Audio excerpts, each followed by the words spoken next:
When you think of the great stories of the Old Testament, your mind might go to Moses in the Exodus, or maybe the narratives of Abraham, maybe even all the strange tales of David. The Hebrew Scriptures are full of grand narratives that cast long shadows, long stories, beautiful stories. It would be easy, even for an avid reader of the Hebrew Scriptures, to skip over the book of Ruth. It's all of 4 chapters long. It's not as grand as some of the other narratives. And yet I'm convinced it's one of the most beautifully written, theologically rich books we have in our hand. And so for the next few weeks, I invite you to join me on a journey through the book of Ruth. And today we have chapter 1. Can we pray?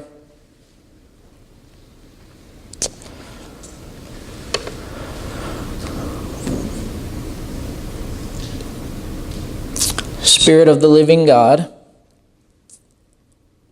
if you are here, then nothing else matters. And if you are not here, nothing else matters. And so we welcome you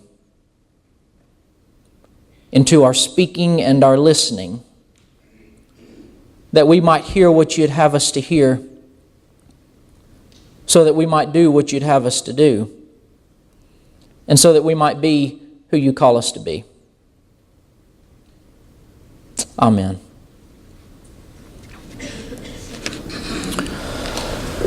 A few years ago in a former church, we decided to publish a pictorial directory for our congregation.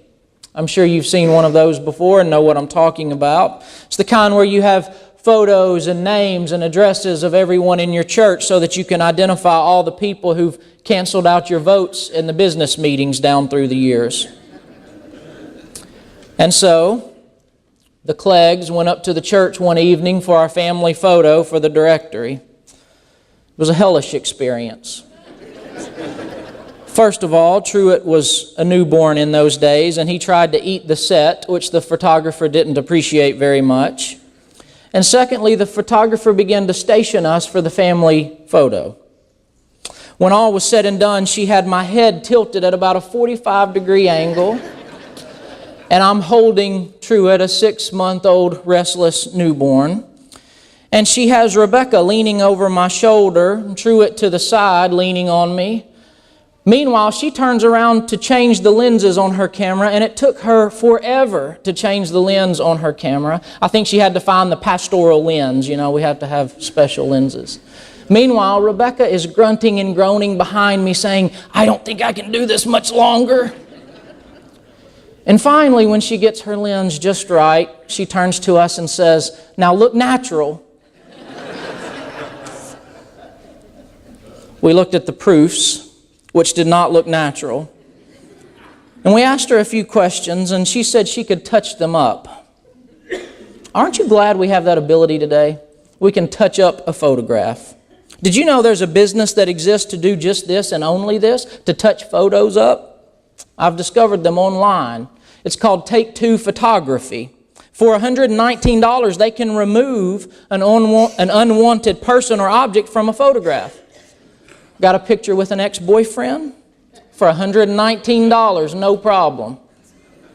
Got a picture of the church softball team which accidentally caught the scoreboard and the score of the game in the background? $119, no problem. Fresh off the worst haircut of your life? No problem. Don't you wish you could just do that in real life? Just touch everything up so that it's just right and everyone's smiling pleasantly with no blemishes. There are times where I wish I could digitally remake life so that there were no problems and no suffering and no heartbreak. Don't you just wish you could get all the ugly out? Just pleasant. If you had a snapshot in your hand of Naomi's family in the early days, it would have seemed picture perfect. The name Naomi in the Hebrew language translates pleasant. Naomi was pleasant. And she had every reason to be. She should have been pleasant. She was married to a man named Elimelech, which translates God is king And so Elimelech seems like the devout type. I imagine him unlocking the synagogue on the Sabbath mornings and maybe being an usher who passed around the plates in the synagogue, something like that. And Naomi had two handsome young sons, Mahlon and Chilion, who were the apples of her eye. In fact, in those days, if you had walked through the Chamber of Commerce in Bethlehem, their welcome pamphlets on the front would have had a photograph of the picture-perfect family of Naomi.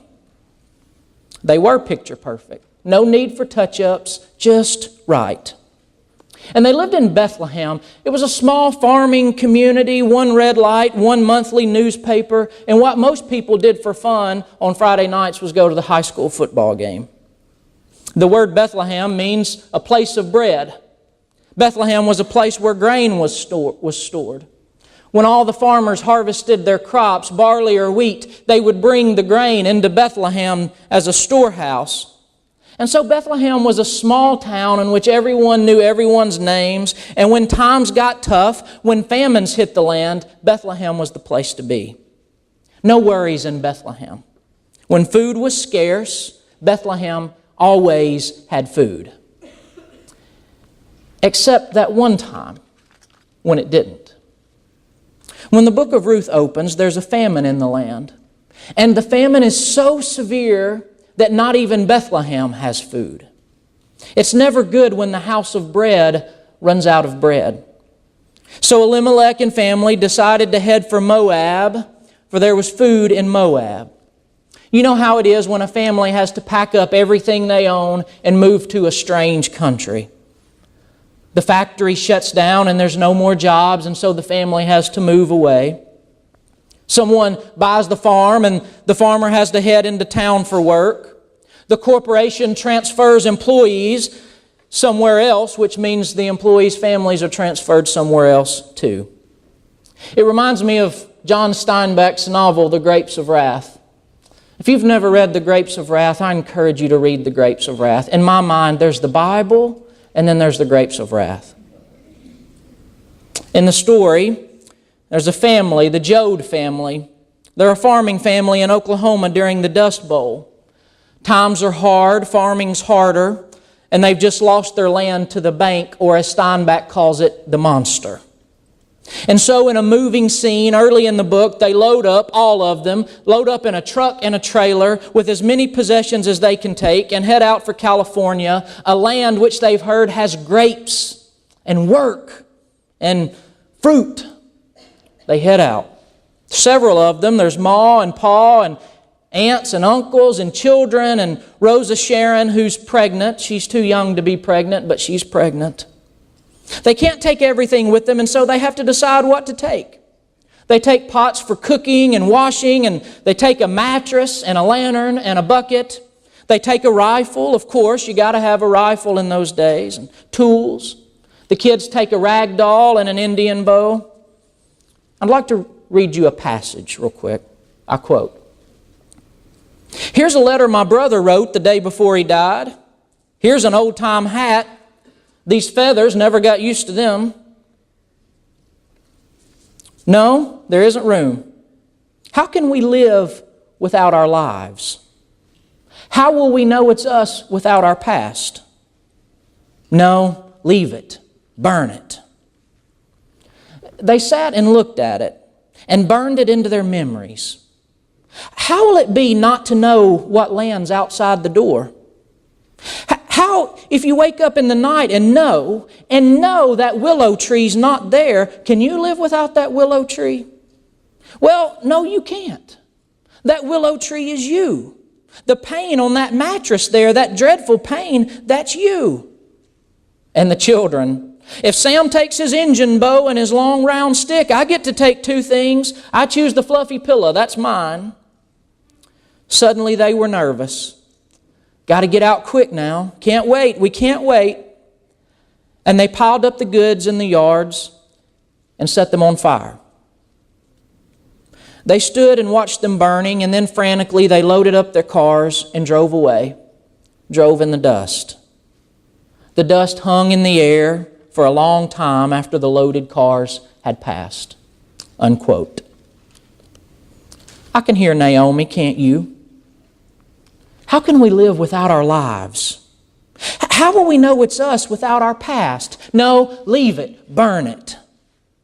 And so they packed it all up, what they could, and they burned the rest, picture-perfect lives and all, and moved to Moab. After arriving in Moab, Elimelech died. We don't know how, maybe an accident, maybe a Moabite disease or something, but Naomi's husband died. And within the next 10 years, both boys ran off and married Moabite women. Now, Moabite women didn't have the best reputation from an Israelite perspective. They were known for promiscuity. You might remember in some of the preceding stories, Lot's daughters ran off after the whole Sodom and Gomorrah incident, and they settled in Moab. So the expectations were probably pretty low for Orpah and Ruth, Naomi's daughters-in-law. But in a strange and heartbreaking twist, both of Naomi's sons died as well. Can you imagine? 3 funerals. Husband, son, son. 3 funerals in such a short period of time. Everything that was in that perfect picture was gone, and now it was only her. Here she is, a widow, in a strange foreign land with no husband or sons to care for her or provide for her. And remember, in those days it was a man's world, and she has no man. She's all alone with no future in sight. Where does the future come from now? Somehow, through the grapevine, she heard that Bethlehem had food again. And so she decided to go back home. She told Orpah and Ruth to return to their families. She had no more sons for them to marry, and she was too old to have any more. She just wanted to go home. Home makes everything better, right? After some prodding, Orpah accepted her offer. Orpah did what was expected of her. This was the reasonable response. Orpah went back to her family. But Ruth refused to go home. Yeah, go home, Naomi said. And Ruth would not go home. We don't know whether Naomi thought it was in Ruth's best interest to go home. Or maybe Naomi didn't want the dead weight of Ruth. Times were hard enough. Or maybe Naomi felt like Ruth was bad luck. We don't know. Naomi tried to get Ruth to go home, but Ruth would not go home. We also don't know why Ruth refused to leave Naomi. Maybe home was a place she did not care to be. Maybe she was abused or neglected at home. Some people don't have a home. Their home isn't home. Maybe Naomi had become her home, the only home she knew. Suffering has a way of doing that, you know. Suffering can bind people together like nothing else. Like soldiers who've been in a foxhole together. Like co-workers who've struggled under an oppressive boss. Like students who've been under a difficult teacher. Like nursing home residents who've been in the same room year after year after year after year. Suffering can bind people together. Or maybe it was something else. Maybe in coming to know Naomi, Ruth had also come to know Naomi's God. Most of us have come to know God through someone else. Maybe it was the same with Ruth. That she had come to know this God of the outcast, which is what both of them were now. And she refused to let go. I don't know why. All I know is when Naomi headed back to Bethlehem, Ruth went with her. And as they entered the city, all the women came out to see them. It was like a somber parade. I guess you don't see that many visitors coming through Bethlehem. Maybe they were surprised to see these 2 vulnerable women traveling alone. But they lined the streets and they whispered to each other, Is that Naomi? We aren't told why they didn't recognize her. She's been gone for at least 10 years. Maybe it was the dark circles around her eyes. Or maybe it was the fresh wrinkles on her face. Or maybe it was the weight she had lost. Is this Naomi? She said, don't call me Naomi. No more pleasant. Call me Marah, which in Hebrew means bitter. I went away full, and I've come back empty. And she held up that picture-perfect photo in her hands. And she said, everything I've ever loved, I've lost. This is a story of tragic suffering, the brutality of life, the pain of loss. And there are no explanations in this text. Sometimes I wish there were explanations in the text, but there are no explanations here. No sermons or treatises. God is strangely silent. God doesn't say anything or do anything in Ruth chapter 1. There's no epiphany from the heavens to Naomi. Nothing like, here's the lesson I'm trying to teach you. Nothing like, Naomi, I'm not putting you through anything you can't handle. None of that. All we know is what happened. Maybe because that's all we ever know in real life is what happens. This story is as real and raw as life is because life does not come with explanations. And Naomi finds herself in the agony of it all. All she has is a daughter-in-law who clung to her with a holy stubbornness and a dogged determination, who went above and beyond the social expectations of their day. All she had was Ruth, who would not let her go at it alone. The word used for Ruth in this passage is a Hebrew word called hesed. I didn't say that right. That's the Arkansas version. Something like that. Hesed. It's a big tent, big umbrella Hebrew word. We don't really have a good English translation for it. Sometimes it's translated loyalty, sometimes love, sometimes commitment, sometimes covenant. Here's the way I understand hesed. It's love with some grit to it. Hesed is love, not the Barbie doll kind of love, the sappy kind of love. Hesed is love with grit. It's love with some stick-to-itiveness. It's love that has scrapes and bruises on it. Hesed does not call a friend in need and say, hey, would it be okay if I came over and mowed your yard today? Hesed just shows up with the mower and mows the yard. Hesed will confront a friend in the midst of destructive habits because Hesed puts the friend before the friendship. Hesed is a love that will not let us go. A love that doesn't follow the rules because it fulfills all the rules. Maybe that's how God is present in this story. Not in sermons or explanations, but in this one Moabite woman who, even in the midst of her loss, went beyond reasonable expectations and clung to Naomi. Ruth, who wasn't even in the picture to begin with, was the only one left with Naomi in the end. When Naomi said, I left full but came back empty, she wasn't exactly empty. Ruth was standing right beside her. The presence of God in this story is found in this woman whose grit and determination and love mirror the love of God. Y'all, when I was a little younger, I thought life with God would result in picture-perfect scenes. When I thought of people who pleased God, I saw Norman Rockwell paintings. I thought life with God would be full of happy and peace and blessing, that Jesus and Norman Rockwell saw the world the same way. But the longer I've lived, and I would guess the longer you've lived, the more that feels a lot like turn your head and smile and look natural. In real life, pleasant can turn to bitter in a hurry. And picture perfect can turn to pain and loss, and sooner or later, houses of bread run out of bread. But I've also learned that it's right about there, right in the middle of the mess of it all, that God's love usually meets us. God's love does not make life picture perfect because God's love meets us where we are, not in the ideal of life, but in the real of life. God's love does make it so that you don't have to smile and turn your head and look natural. Even when it doesn't change the picture, it changes those who are in it. And more times than not, the love of God doesn't descend from the heavens. More times than not, it comes to us in the form of someone who clings to us with something like the love of God. Sometimes God gives His greatest gifts to those who have empty hands.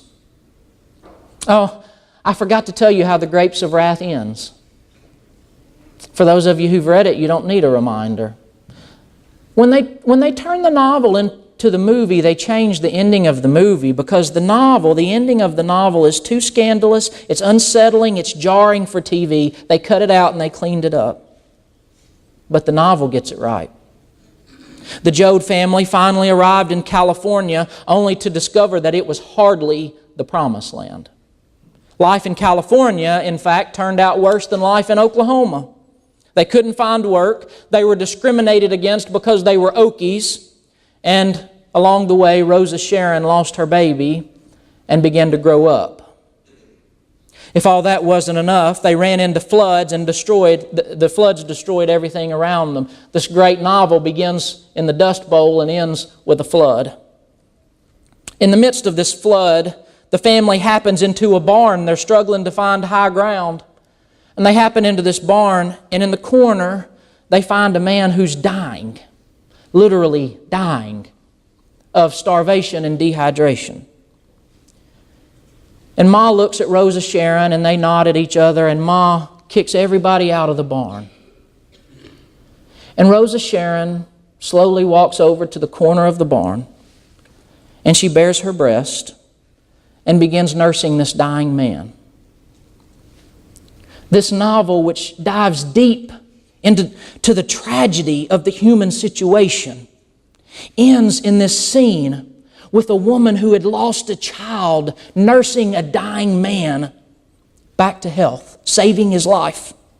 All the suffering, all the agony, all the death comes to fruition in this shocking, jarring scene of life. She didn't have to do this, but she did. And the word for it is hesed.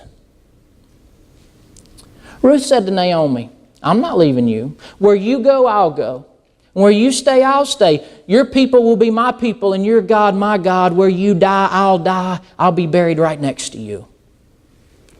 I bet when most of you heard that phrase this morning, your mind went to somebody's wedding.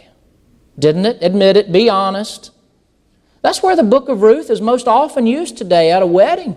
It makes sense. It sort of fits. Where you go, I'll put up with you. I'll stick to you. If anything but death separates us, it works. But the first time that phrase was uttered was not at a wedding. The first time that phrase was uttered, it was spoken from a daughter-in-law who refused to leave her mother-in-law alone in the dark and went above and beyond the call of duty. Life is not picture perfect. It can be raw, and it can hurt like the dickens. You might find that you have to pick up your life and pack it in a U-Haul and drive somewhere far away from home. You might find that there's no longer bread in the house of bread. You might find yourself going to more family funerals than is fair in a short period of time. You might find yourself dying in the corner of a barn. You might find that everything you've loved in life you've lost, and that everything pleasant has become bitter. You might. But in those times, if in those times you have someone in your life who clings to you with something like hesed, if you find someone who sticks by you to the bitter end, then you should call yourself blessed. All too often, it's those people who remind us of a God who sticks with us as well to the bitter end. And it's this God who can turn bitter endings into sweet beginnings. Great is thy faithfulness, O God my Father. There is no shadow of turning with thee. Thou changest not. Thy compassions, they fail not. As thou hast been, thou forever will be. Great is thy faithfulness. Great is thy faithfulness. Morning by morning, new mercies I see. All I have needed, thy hand has provided. Great is thy faithfulness, Lord, unto me and you, even to the bitter end. It's just that more times than not, that faithfulness comes dressed up like a widow woman from Moab who doesn't know what it means to let go. Thanks be to God.